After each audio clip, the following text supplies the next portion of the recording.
on this week's Rockstar Superhero.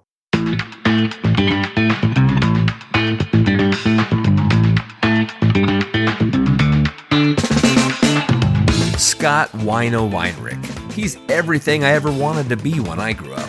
He's a pure soul, a fantastic guitarist, and boy, does he mean business. It's not often you get a chat with a legend, but this was all the things for me. Listen to the show, buy the incredible new record, and go see this electrifying band on tour. Tell everyone because it's real. This is Wino of The Obsessed, and you're listening to Rockstar Superhero.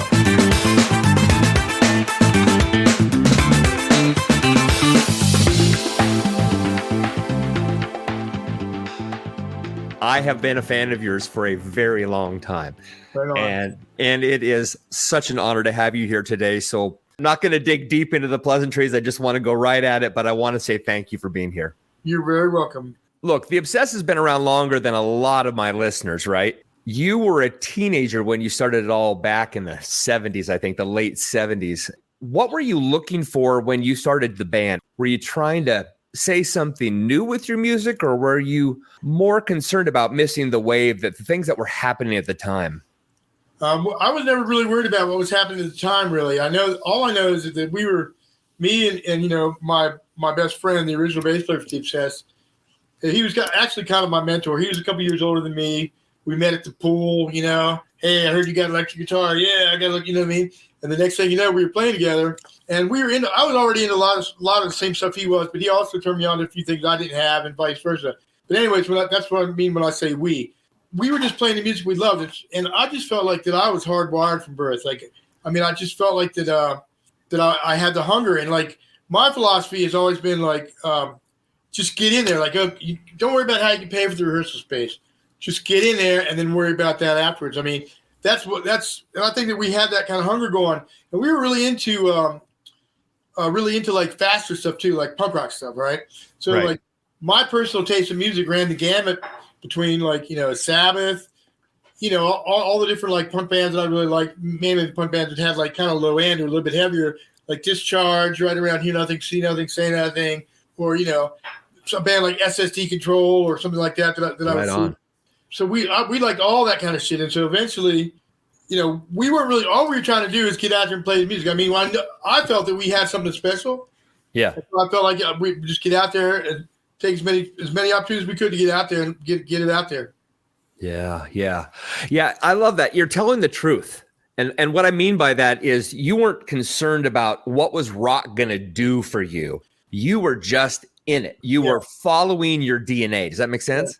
It does make sense. And we kind of, in a way, we sort of conquered in a way, because the punk rock thing was just blooming, and there was like a hard line between like the punk rock kids and the kids who come see us.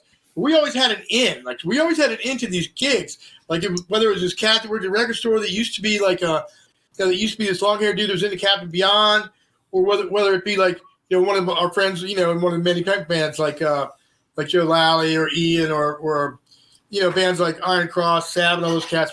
Those were the fan of The Obsessed early on, and we sort of like those bands would come down and see us when we had to play a couple sets a night, and we would still play covers, and they hated our covers because we were doing we had to dig deep, so we were doing like Johnny Thunders and Heartbreakers covers, some punk rock covers. We played 5'1" by Iggy.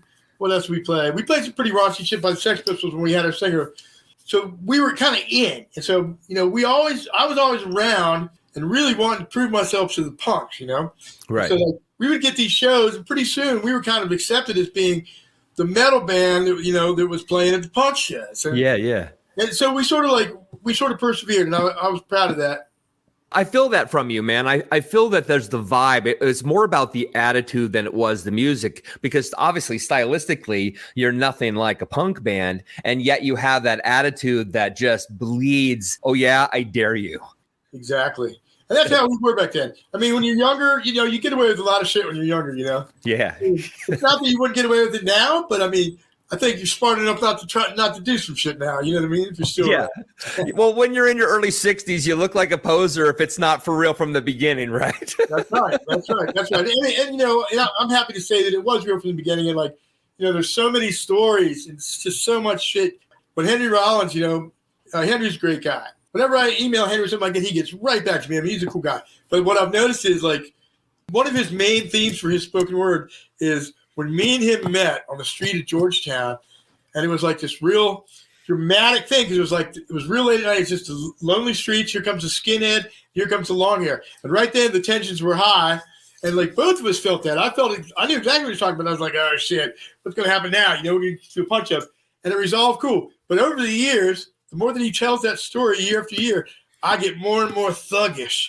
Oh, nice. The story gets more and more. I think it's just kind of funny. It's just kind of funny. But, those were those days, stories from those days, When you have the head wrapped around that punk vibe, the ethos of that era, it had to be something about those early formative years that affected you in such a way that you'd be drawn to that. So you don't have to get too deeply personal. I'm not trying to pry into what broke you as a child, but what was different about your family when you would jump into something like this at such a young age? Were you supported by your family? Well, I will say this is, my mother did say that she dropped me off the bassinet when I was real little. And my cousin tried to kill me with electricity too. And he pulled me off of that little, he made this diabolical contraption that gave me a coat hanger, told me to stick the coat hanger in the water and all this shit. Well, he plugged it in the wall. So I definitely had some shock treatment before I was conscious. But I mean, my dad did take me and Mark Lally to see Black Sabbath on my 13th birthday. That'll do it. At Baltimore Civic Center, and that pretty much did it, And then I also had I was lucky enough to have a neighbor. She was about 6 years my senior, and she played a guitar like nobody's business. She played like more of a folk guitar. Like she could figure out Joni Mitchell's weird tunings just with her ear, And she would figure out Joni Mitchell was sit there and play these fucking tunings and shit. You blew me away. Well, she's the one who she kind of like took me under her wing a little bit and took me out to a couple of my first concerts. So my very first concert was the James Gang. Wow. But it wasn't with Joe Walsh. Joe Walsh had just left. Okay. So it was a record. Okay. It was a record without Joe Walsh. It's called Straight Shooter. But it's a cool record. And the guitar player was badass. Dominic Torano went on to be he's a session dude. And he played on pretty sure he played with Jan Hammer on Miami Vice. Oh, right. The 85 thing. Yeah. And Jan Hammer from Miami Vice Orchestra, was a studio guy too. So pretty sure that Dominic Torano played on that. So Dominic Torano was in James for that one record, Straight Shooter. But man, I love that record because that was my very first show. Like I still remember, Barry Richards getting on stage and having a moment of silence because Rod McKernan from Grateful Dead had died that day. Oh, so wow. I still remember this. This is pretty long time ago. So the next show I went to see after that was Black Sabbath, and they were being supported by Edgar Winter's White Trash with Rick Derringer. Oh my God! Right. So then the next show I saw was Killer, Alice Cooper on the Killer tour. Oh my God! He was still hanging himself, and they were being supported by Mitch Ryder and Detroit Wheels, and so that was Steve Hunter on guitar from the Lou Reed, Dick Wagner, Steve Hunter, Sweet Jane thing. So then my third concert, and probably the most hard hitting was Blue Oyster Cult. Oh my God! Secret Treaties tour, and they were being supported by Nazareth, and they were supporting Razzle Manaz, dude. That's all the stuff I was listening to in '74, man. That's all of it. Right. That's like the cream of the crop. I still listen to that shit. You give me that Nazareth record is so fucking good. Bush Cole, timeless shit, man, timeless shit. So I was really lucky in that way, and really interesting thing happened. Like this shows you how early it was. Some dude walked by me at that concert. At the Bush Cole concert, I remember, and he had on a green military cap, and it was home lettered, like he had done it himself. He'd stenciled on there, ZZ Top. Oh my God! Yeah. I was like, I just caught my eye. I was like, who's that? Nobody had heard of ZZ Top. Nobody. It wasn't until a year later, my girlfriend, they lived in Texas for a while, and her older brother turned me on to some shit. By that time, LaGrange was on the radio, but so that was a long time ago, man. Oh my God. Yeah. See, that's the era that I was listening to Aerosmith Rocks. The difference, it's funny though, you talk about say being 13 as an example, because you were born in 61, so you were 13 in 60. They got that wrong in Wikipedia. Oh, really? Yeah. Okay. Yeah. Well, all that being said, that early teens years, man, that's when everything happens to somebody, at least a musician, right? Like my early teen years, I'm listening to Rush and, I guess Kansas, right? Loving all that shit. Gentle Giant, Yeah. King Crimson, all the early King Crimson, even the Blue King Crimson. I mean, oh man, Peter Gabriel. Like I really dig. There's a song. I'm not sure if Fripp wrote it or Gabriel wrote it. I think Fripp might have wrote it. I'm not sure. But they each do a version. Both Gabriel and Fripp do a version of the song "Exposure." You ever heard that song? Yeah, I think it's on the first record. Isn't that the '77 record? Well, it's on Gabriel's record and it's on Fripp's record. Oh, okay. Well, it makes sense because he was working with Fripp so much at that time. I mean, I think he did those first 3 records with Fripp, if I remember correctly. Yeah. So I think it's their solo records, but they each did a version, which I thought was badass. The turning moment when we went, we had another guitar player in the band for a while. We were doing we were playing down in DC, downtown DC, doing like three 45-minute sets. So, I mean, that's a lot of material. So we were playing every punk rock cover we knew. Now, the other guitar player, he's pretty cool. He turned me on to like jazz. He was like a bebop guy. He turned me on to hard jazz. Like he'd listen to fucking Charlie Parker, that type of shit. Sweet. And so he kind of got me, he brought me more into that scene. So, but the thing about him was he was such a beatnik, like he could never come out of his lead on time. Like, right. This is such a dream world. He was never in tune. So finally we had to let him go. And so we wanted to get a lead singer. I didn't know that I could front the band yet or anything like this. So we went down to the local music store and we asked this cat we knew, like behind the guitar counter, if he knew anybody that fit the bill. This was sort of like Morrison, Iggy, Ozzy, kind of rolled up into one. Nice. He goes, I know just the guy. And he sent me down to see this cat Vance. And Vance wasn't really like the best singer in the world, but he was a fantastic showman. I remember I was completely blown away. I remember that night after going to see him for the first time to try to set up this, basically it was kind of an audition for him to audition for me, basically. Man, I remember I got my first DWI on the way home. Oh, my God. Yeah, those were the days when you could kind of get away with it. I had this van, and I was like, they got me right in the same jail where fucking Roy Buchanan hung himself. You know what I mean? Oh, Virginia, like hardcore Virginia, the brown shirts up there, man. But anyway, so, eventually we got this lead singer, and we went through this small phase like that. But then finally, Mark Lowry, my OG bass player, he told me, he goes, you know what, man? He goes, fuck these lead singers. We ought to just become a 3-piece and you ought to sing. For real. Anyway. And I tried it. And because of the fact that I wrote my own stuff, it seemed like it was pretty easy. And so that's pretty much how it was born. Your band forms in the late 70s. You break up basically in the late 80s. You reform again. Lineup changes. And, you look at the band today, pretty much rock solid since, 2017, 2018. And it seems like you're finally where you want this thing to be. And I remember Dave was talking on his documentary about the fact that, the Foos basically fell apart over and over again. They had their birth pangs in front of a live audience, right, over the years. Surviving that with The Obsessed, what was the battle over the years? Was it just finding the right musicians? Was it a mindset thing? Was it alcohol? What was, without getting too personal, what was getting in the way of The Obsessed having success or going where you wanted it to go? A lot of it had to do with personality issues. I mean, of course, it's like, I'm the kind of guy that, back in those days, especially, I like to party some, but, it's the people's, your ethics. Like, for example, like, I don't like to be around the people that steal. Yeah. That, and like, I don't like people that have like stolen gear and all that kind of shit. But that's not necessarily what was happening. But there's a few like little ethical things that just like, I got to draw the line. Like, I can't, it's not okay to like rip somebody off, on any level, and then walk around like it never happened. Right talking to the dude, talking to the same person you ripped off, like it never happened. Like you casually just forget about it.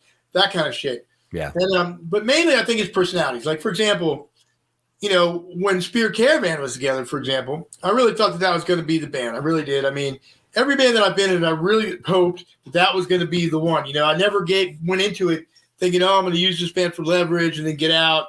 Or none of the bands really. Maybe the original lineup, The Obsessed, we imploded because our drummer was going to art school. Right. And we knew he was leaving. He was going to, he said, fuck it, I got to get a career, so I'm going to art school. He was moving out of state. So that, at that point in time, I remember that kind of set me off. That set me off on kind of a bender. Right when the first record came out, or the single came out, they played it on the radio station, and yeah, I think I was in jail. So you know, a lot of times it's like, you know, I'd get, you know, stuff like that would just like trigger me off. I knew the band was over. You know, you spend a lot of time with it, so you know, let it all hang out. You know what I mean? As far as like, that's never really been a problem with the band. It's always been about personalities. Like somebody wants to tour, or somebody doesn't want to tour, or somebody is like, you know, untruthful about something. You know, there's a million things. But I always think that I go into it giving 100%, and then also that I will, you know, and I understand. Like recently, you know, okay, we've gone through these bass player issues, and one of the fact was, okay, there's an out of state, you know, there's a real geographical obstruction because this cat lived way far. But I should have realized it. I should have seen the signs coming. He was into it, but he wasn't really into it.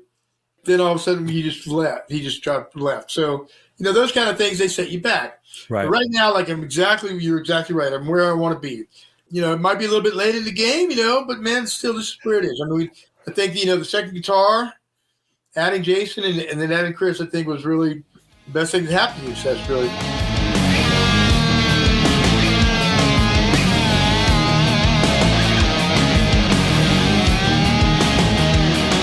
She was a daughter of an echo.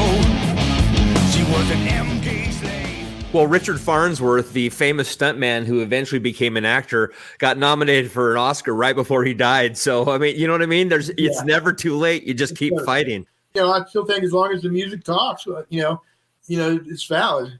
You know what? I was listening to the record and I just started giggling. First 20 seconds in, I'm sitting in a coffee shop. I'm sitting there with my mocha, man, and it just lit me up. And I just started giggling. And I called my buddy who's into the same kind of music. He just comes over and I go, dude, you got to drop it on his head. And he just starts smirking and laughing out loud. And it was just such a glorious moment because it transported me. It took me to all the best parts of my youth as well. It's that kind of music. Like the first time I heard Cactus freaked me out. Right. Post Vanilla Fudge, you know what I mean? Just something that's about what it. That's what I felt like the first time I heard Pentagram. I mean, I walked into this show. It was actually Judas Priest on the Hell Back Leather tour. Oh my God! Pentagram in one incarnation or another. Actually, the incarnation Pentagram that warmed them up was the bass player. Later was the singer I was talking about in our band. He played bass in Pentagram for a minute, and like I just remember feeling the same way. Like I walked in there and heard that sound. We turned to each other and we said, "Wow, this is our music." You know? I know exactly what you're talking about. Yeah. The first song of the record is pretty hard too. That's Daughter of an Echo. That is pretty. It's got some pretty diabolical lyrics. It is, but it's right in your face right off the bat, and it's loud. Like, I mean, I know modern recording techniques, there's not as much dynamics, but what I love about it, that feedback, and then the drums kick in, and the moment those drums, it doesn't even give you a moment. It takes you. I'm sorry, I'm kind of stuttering over my words here, but it usually with quotes around it, the drums will go for 4, maybe even 8 bars while that feedback's happening, and you're like, nope, here's the guitar. Boom. You talked about the band thing, and I want to hit on one thing because I like this idea of being in a band. It's like you're married, but you're married to all these different people with all these different personalities and expectations, and everybody wants something from their marriage partners. It's so hard to find the perfect group of people. So I'm just grateful that you finally found it now because what you're doing deserves it, man. Well, thank you. I appreciate that. I mean, I think that I'm lucky and I feel really grateful because everybody wants to tour and everybody's hungry. And even though there might be some significant others involved, the significant others are cool enough to realize that it is what we do. And it's our art is our work, you know, and not necessarily just all playing around. I mean, usually all it takes is for like, you know, one of the ladies to come out on the road. They're always invited to come out on the road for a week or two. Sure. And then they're usually ready to go back. They see what it is. I mean, you work your ass off. So every day I hear from at least 2 members, God, I can't wait to get it back on the road. Can't wait to get back on the road. So, I mean, basically everybody lives to play, and that's fucking fantastic. I mean, we're not pulling no punches. I mean, this is like the life for Brigade, you know? I found that being in a band is a lot like being in the military.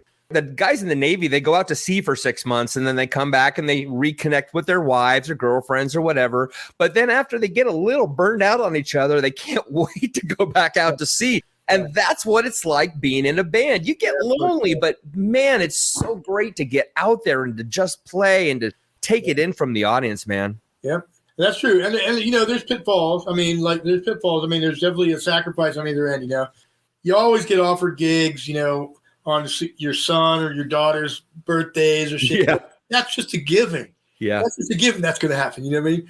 It really depends like how bad you want it. I know that, like a lot of, the internet is helpful. I mean, I must say that it's much easier to get your message out these days. I think it's much easier to do things independently. Yeah. But again, it's hard to, I guess, there's so much shit out there that really, I mean, when you think, oh man, you've heard all the cool band names, the next day you fucking hear the coolest band name ever, So it's sort of like it's infinite possibility, Yeah. So it's Murphy's Law all the time with music. There's just no getting around it. You're sacrificing something, and it's always the timing sucks no matter how you cut it. Yeah. But that fight is worth it, man. I mean, timing is what it's all about. Timing is what it's all about. Like, that's why I think that the timing is right finally for our new record, because timing's really never been right, I mean, I don't know. Was the timing right when Take It Out? I don't know.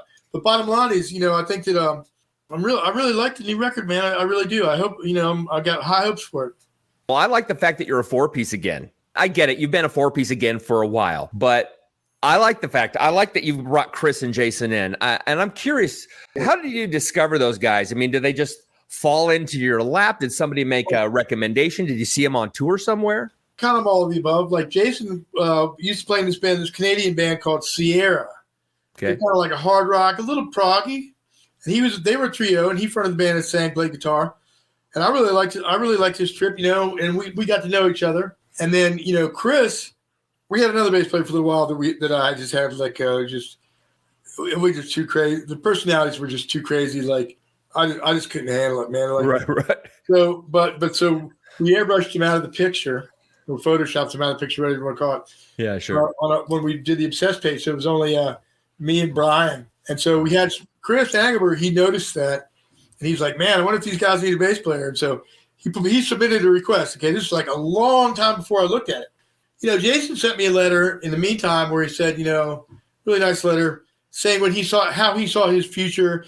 And if he saw his future writing or being with somebody, it would be playing with somebody like me because he really loved the music and love the Obsessed. And so I took it to heart, man. I was kind of like, it's been a lot of years. People have seen the 3-piece. We're kind of spinning our wheels, it seemed like to me.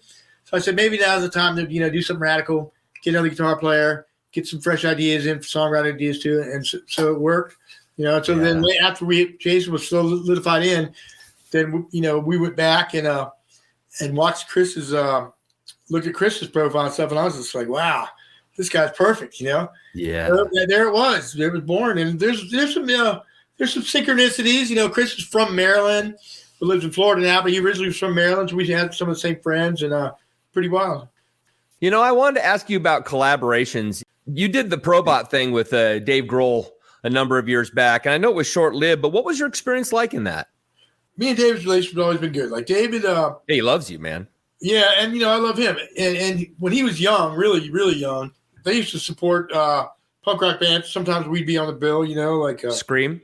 Well, he was in. Oh yeah, he was in Scream for sure. Yeah, that's later on. But I mean, even earlier when he was in Mission Impossible, like these three young skinheads, I remember playing with them in Richmond with the Exploited. Yeah, we got added on. Sometimes we get added on to real extreme punk rock bills just because I knew this cat, and sometimes it was a good idea, sometimes it wasn't. But this is one of those shows where we played with Exploited, and Dave's band was warming up.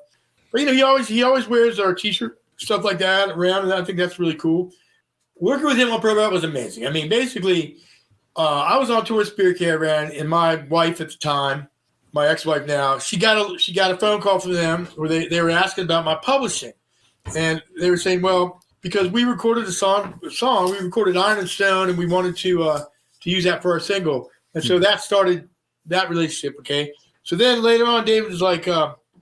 I was on tour, and he sent my ex-wife a song and a message that said, I'm doing this record, and I'd really like Wino to sing and play guitar on some music that I wrote. And he explained the whole project, he explained the whole Probot thing. And then he sent me the fucking, or sent my ex-wife the music. So she sent it to me, and I was like fucking totally digging it. Like, it was right up my alley. I thought it was right up my alley. This is basically the Emerald Law, and so without any vocals like this. So I decided what I was going to write, what was going to be the theme, the Emerald Law, the book, under the paws of the Sphinx, et cetera, et cetera. So when I talked to David about it, he said, yeah, let's go into my studio at my parents' house. Let's use my studio at my mom's house, Virginia. So I was like, cool. So I called him up that day. He said, listen, left my machine on for 6 months. So I was on the road. So it's not working, but let's go over to Don Z and Tars, which is where Discord did all their shit. Wow. Money Tar is the guy in DC, like Inner Ear, where they did all that shit, everything. Minor Threat, Fugazi, all that shit. So we went over there and fucking I met David, and he had his engineer with him, and they brought an amplifier, and luckily I brought a fucking tube screamer or something like that and put a fresh battery in it, because you just never know, man. And, For sure. So I went in there, and David, I'd written these words, and David liked the words, and so he was with me when I recorded my tracks, and he was with me when I recorded the lead, and really egging me on and support me. So that was really cool. And I was really, I was blown away that my song was the single, but man, it's a pretty fucking strong song. When I hear that song now, I get chills. Well, I'm digging into some esoteric stuff, and some stuff that's like known, and some stuff that I fabricated to fit my fucking trip, Yeah. And, so I don't know, it was a lot of fun. But the one thing about that song is the very opening line where I'm just speaking the line.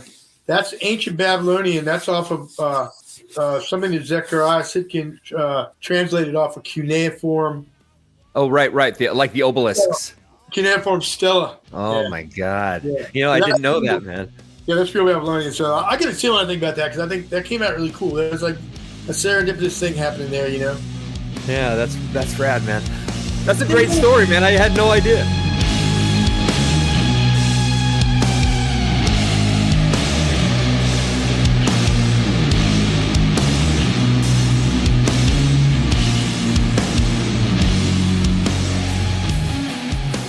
There's other things that happened too. Like David took basically Snake from Voivod, Eric Wagner, Greg Anderson, me. We all got together and did a version of Eric Wagner's song live.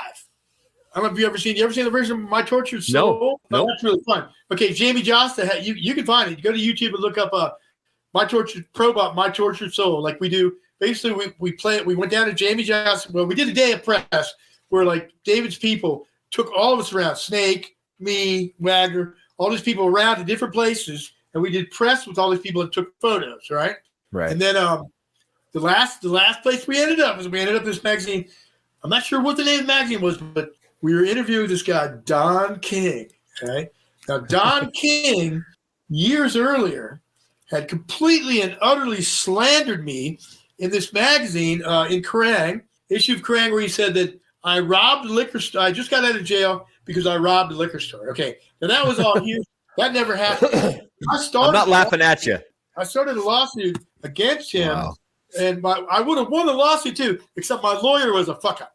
He was like he was an intern in Beverly Hills, and he had a big company behind him. He was on his way, but he fucked up and got arrested for some stupid shit, and consequently, my lawsuit went nowhere. All right, so fast forward. So it's the last interview of the day with Probot before we go record this live thing with Jamie Josta. We rehearsed it the night before. So we rehearsed the thing we're going to do for Jamie Josta down at, okay, now it's escaping me. Fucking okay. The TV show. What? Headbangers Ball. Oh, there, yeah. My little demon head floating around there. So. Hi. but anyway, so we rehearsed to do the same with Jamie Johnson, where we're going to play live, right? Then we went to do this press. So the very last press thing we did, everybody's going up to talk to Don King. And I was like, Don King. So on the elevator ride up, I tell David this whole story about him slandering me. So they were like, oh, my God, really? And I said, but don't worry. I'm not going to do anything. Like, I understand. Right. I understand. So Don King, he interviews everybody but me. Like, he knows I'm there. He's just trying so hard, but he finally can't get out of it. He's got 10 minutes left. He's got to interview me. And I don't even, it was so surreal, to be honest with you. I can't even remember how it went down. Although I did say something to him about it, but I was like really deadpan. And so it was probably just weird for him and weird for me because he knew that I knew, and I was sitting right in front of him. You know, bottom line is, man, that's a funny story about Probot. I love talking about mental health, mental illness, mental struggles. I'm a creative person myself. I am completely bonkers. I feel so sorry for my wife who's had to deal with me for 25 years because I know I've put her through hell as a musician and as somebody who wants to be out there more than I am, right? Right. So I'm curious, for a guy who's been in the business 40 years, who's fought tooth and nail to continue the legacy and, you know, going through different musical partners and writing songs with different themes, being in different bands. How do you see yourself as somebody who's weathered the storm? How do you get through when mental illness or mental strife can get in the way of being a creative person? Well, I think in the case of mental illness, I mean, a lot of people I know are mentally ill. A lot of people I know have split personalities, don't even know it. You know, people, I mean, I'm sure that you know, on any given day, you have interaction with somebody that, you know, could be diagnosed with being mentally ill. You know, people might say, you know, somebody might say that I'm crazy, but I think everybody else is crazy. That's what I think. I think you're correct. I think they don't get us. I don't think it has anything to do with anything else. I think we are made, so whatever you want to think, whether we are made by God or we happen on accident, I think we are made as spiritual beings. We're made to be creative. We're actually in that top 10% in the world. I know that sounds super arrogant, but there's a reason the world loves people like you because they want to be entertained. They want a truth to be told to them, and they want it done through music. And you're doing that. You're providing that. So everybody else, they're confused as to who you are or where you're going. It's because they don't understand that tiny little sort of what do they call that? The God spark, this idea that we have something special that is rare. Right. And you know, it's really, that's like the crux of it all. Like for example, right now I'm getting into visualization, you know, manifesting, you know, like the secret that your mind can do anything you want. Like people have told me this over the years. I remember now certain people will tell me, man, you visualize shit, you can make it happen. It comes true. It does work. And I guess that I've kind of used that practice, I think subconsciously in a lot of stuff I do. Once you realize you're not going to be as big as the Beatles, you know what I mean? Sure. You know, that's kind of humbling. You know, look, you're not going to be as big as the Beatles, but you also understand that was a different time. That was then, and all kinds of different beams, you know, hitting that, you know, different shit is happening because it's a different time and all that. But, you know, it's like I always thought that my originals would people would like, you know, and I always thought that I make music to enrich other people's lives, enrich my own, you know, but without selling out. Because I don't know, at a real early age, I was just really like, I just realized that, you know, that selling out is, you know, money is money, but your art is your art. And so, you know, you're talking about, you know, you're being the artistic philosophy, like the phrase that we've adapted really is create or die. So true. That is such a perfect way to put it. I almost feel like I should end it right there. we could, but I mean, it's like, you know, Carlito, my buddy, and some folks, you know, he said that, and I said, dude, that is so profound, you know. I want to use that for make a t-shirt or something like that. And he's like, feel free, because that's how it is. You know what I mean? It sums it up. I mean, I didn't dream it up, but you know, that term up, but you know, but again, I was just thinking, I'm really into slogans, man. You know, like I was wondering, like, what is it about slogans that I'm into? And now I was thinking about it. I was like, you know, I think my father, my father used to say some slogans. Like maybe that's where I get it from. You know, I just kind of tripping out on that. Well, when you look back at all you've accomplished, you know, what would you have done differently? Would you have changed anything? I mean, I think you're not human if you wouldn't change something in your life. You know, right on. I like to say, you know, people like to say, "Oh, I got no regrets," but I don't know if that's true. I mean, I think because life is such a test. I mean, you go through a lot of angles. You know what I mean? It's like some people can hold that. You know, some people are just so stoic. They can hold through it. But, you know, I think people probably have done things in their lives they regret, mainly because out of, you know, you're just too young or whatever it might be. But, you know, like I regret, I think that I could have handled the Columbia deal a little bit better because at the time I let myself get really hung up on this chick, you know. They fell asleep on the record. We know that. I mean, they wanted us to re-demo to be more pop. I get that. But I mean, I could have been a little bit more forthright. I think maybe a little bit more assertive. If I wouldn't have been so head over heels in love with this girl, who turned out to be a fucking prostitute. So it's like, so there you go. You know, or you're going to get your ass kicked. You know what I mean? You're going to get your ass, no doubt about it, you're going to get your ass kicked. So, but that's in hindsight. You know, I was also considerably younger. So it's like, you know, to be honest with you, how can you can't really say, you can't really look back. You know, I like to quote something else. The bad times you don't ever remember because the good times are so important. I want to touch on this because that's why you're here. The long awaited fifth album, Gilded Sorrow, comes out 10 days from today, February 16th, Ripple Music. I'm wondering, is it a sigh of relief to finally get this to the public's ears? Are you spent on this, or is this just a starting point? Well, we've been at it, you know, from conception to product, you know, whatever. It's been a little while. I mean, it takes a little while to get all that together. So it's going to be just a fantastic release, you know. Like, I've dubbed it for people that I trust, but it hasn't leaked. And I think this new thing, like, you know, the Ripple's new thing of doing of releasing 3 singles, I think that's cool. That kind of just whets up whets the appetite, you know. I think that and also we're going to do a listening party, like some kind of gang listening party on the 12th. Yeah, I saw that. So I don't really know how that works. It's going to be something brand new for me, but I mean, we are doing stuff like that. So I mean, there's different ways nowadays, you know, of promoting your record, which I think are amazing, you know. So I'm ready for it to hit. I want to see, like, you know, see the mainstream reviews, and so far all the reviews have been pretty good. I mean, I haven't seen anything really panning us yet. I mean, you know, you look forward to that. You look forward to, like, how it's going to be received because, you know, you don't really know. You know what I mean? It's right. Just not, you know.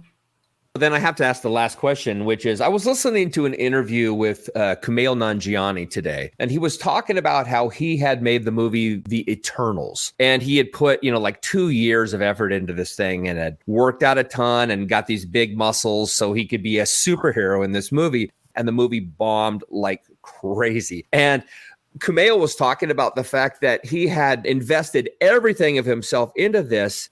I know the truth because I've heard the record. There's nothing to be worried about. This is a fantastic record, and I'm not blowing smoke. It is utterly, utterly stunning. And as long as it gets the support, I think it's going to be extraordinary for your life and your career and your legacy. But what happens if it all falls apart, man? You know what I mean? Like, I mean, you've weathered so many storms, buddy. I know you'll be fine, but you know, what if people just go like, eh? It's not going to fall apart. It's not going to fall apart. You know why? Because I know in my heart it's a kick-ass record. Yeah. And I also know that it's produced to the T. You know, I would never let anything go. I also know we would never let anything go that we didn't think was fucking great or as good or as better than Sacred. I really believe it. I really believe in it. So I'm not even going to look at the downside because we've already got some advance. You know what you said. You know what your take on it. It's pretty much everybody's take on it. Once again, I'm just fucking totally happy. My goal is next tour, next record, and to have this record come out and have the already, you know, the good vibe that it's stirring. I'm all about it, man. I want let them have it. You know, let them have it. Here it is. We're not going into it to fail.